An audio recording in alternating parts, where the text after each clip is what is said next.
Students, welcome to the channel 2IITians। आज हम लोग सॉल्व करेंगे चैप्टर इंडिसेस। देखते हैं क्या है क्वेश्चन। पहला क्वेश्चन है 81/16 के पावर -3/4। तो अब हम इसको कैसे सॉल्व करेंगे? सबसे पहले क्या करेंगे, 81 के प्राइम फैक्टर्स करेंगे। तो 81 के प्राइम फैक्टर्स क्या होंगे? 3 इंटू 3 इंटू 3 इंटू 3 अपॉन 16 के प्राइम फैक्टर्स क्या होंगे? 2 इंटू 2 इंटू 2 इंटू 2 की पावर -3/4।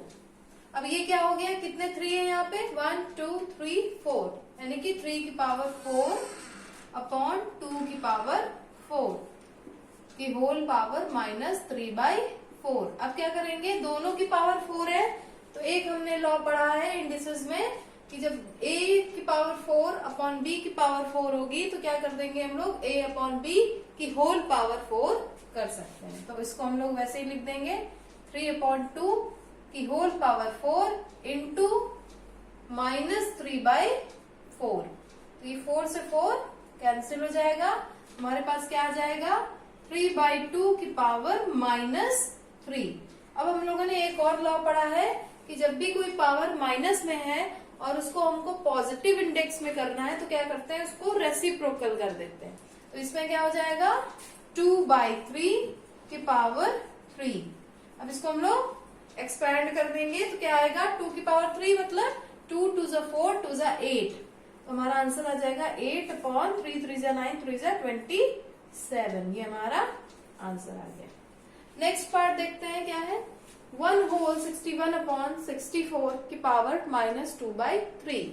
तो सबसे पहले ये मिक्स्ड फ्रैक्शन है, इसको इम्प्रॉपर में बदलेंगे तो क्या आएगा? 64 1 से 64 प्लस 61 क्या आ जाएगा हमारा?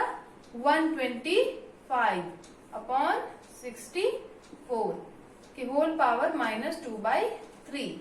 125 के हम लोग 5 की पावर में करेंगे तो क्या आएगा हमारा?